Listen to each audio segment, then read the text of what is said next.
Question 1C from test 3. Question's asking what is the electric potential in wire 1. So we already know that the electric potential for wire 1, E1L1 is equal to the EMF of the battery minus electric potential of the resistor minus electric potential of the second part of the wire.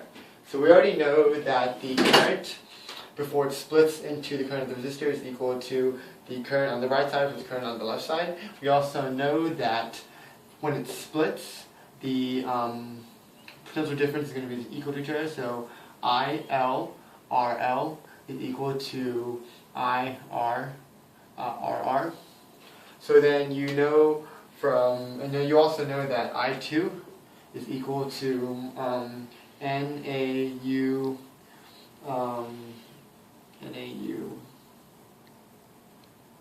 E. E2. Q NAU E2.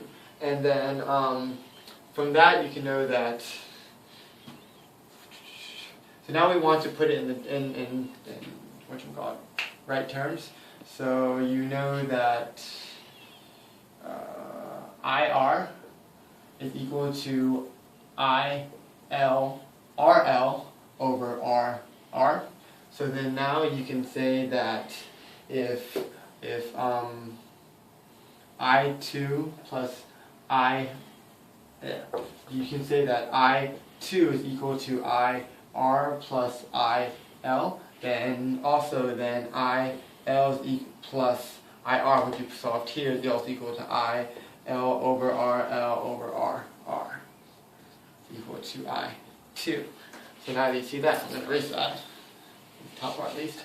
And then now you know you can put that in for I2, so you know that IL plus IL, well, I guess you can simplify it. You can just say IL times 1 plus RL over RR is equal to QNAUE2. Yeah. So let me take a breather for a second.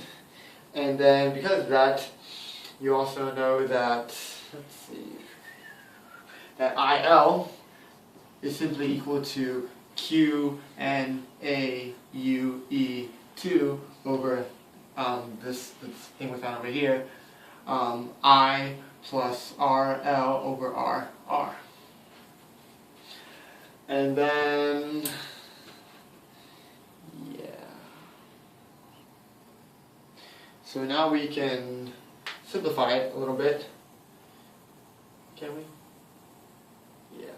Oh, so now for this part over here, we know that E1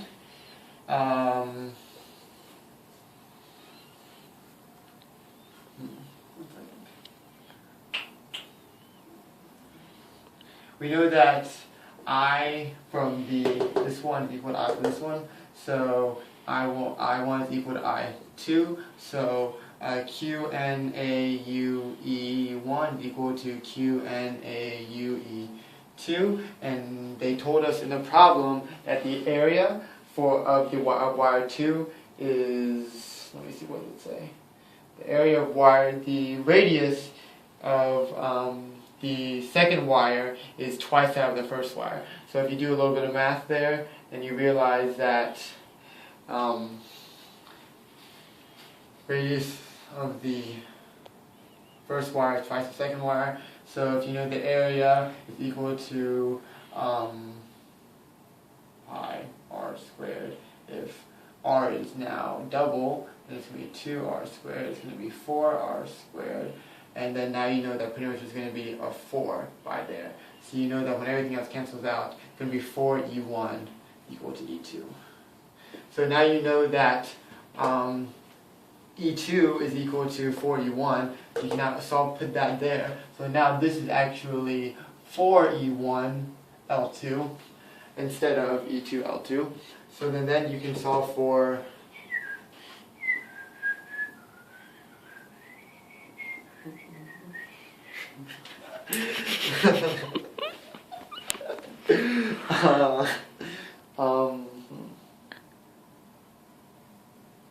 Okay, so what are you trying to solve for overall? the potential difference of that. Okay, so maybe you could add the E1 to the other side?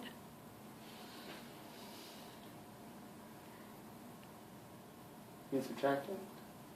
And we're trying to solve for this in terms of. Oh.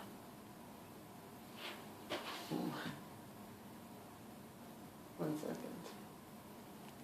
Should I pause it? You can't pause. Yeah, I totally can. I just did it. You did? Watch. Time lapse. Here. This is Wayne Chen. Now, his brilliant brain is going to go to work on this problem, and it's going to take him 0 seconds. 1 millisecond. And pause. So now we know that E1L1 is equal to 2 EMF. So if we solve for the potential difference of the resistor minus E2L2, and then now you can factor out the E2, and you get something along the lines of equals 2 EMF minus E2 times QNAU over 1 plus RR over RR minus L2.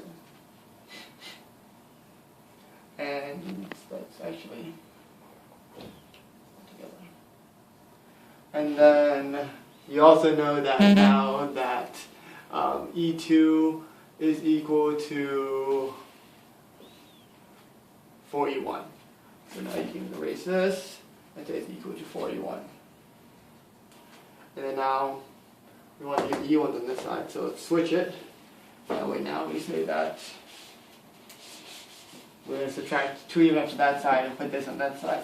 So it's going to be negative 2 EMF is equal to negative E1L1 minus 4E1 times that giant clusterfuck. That was QNAU over 1 plus RL over RR minus L2. And now, since I have most of this shit already down, give myself some room. It's fine to get it right in the test. It's just confusing stuff. Okay, so now we can change the sign of everything for shits and giggles. Yeah. And then now we have that. And then we can. I'm just laughing because you're dropping the F-bomb in your video. So now that you have this, you want to factor out the E1s and get the E's out of the way. By the way, that's a 4. It's a plus sign. So now you can factor out E again. So now you have 2 EMF is equal to E1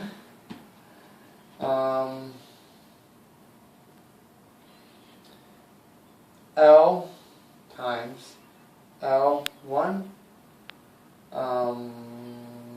plus 4 times the QNAUE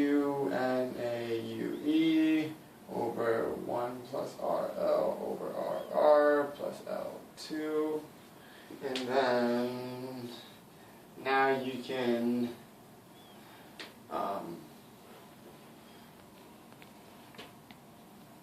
so now you can divide this to the other side and get E1 is equal to that shit on this side. L1 plus 4 times QNAUE over 1 plus RL over RR plus L2 equal to E1. And then since you actually want the potential difference, which is E1, L1, you just plop an L1 over here and L1 over here, and that's your answer. And you close the parentheses. Yay! Wayne Chen just shitting all over physics. Look at that. I hate this class. What? Wayne Chen loves this class. Stop it, just stop.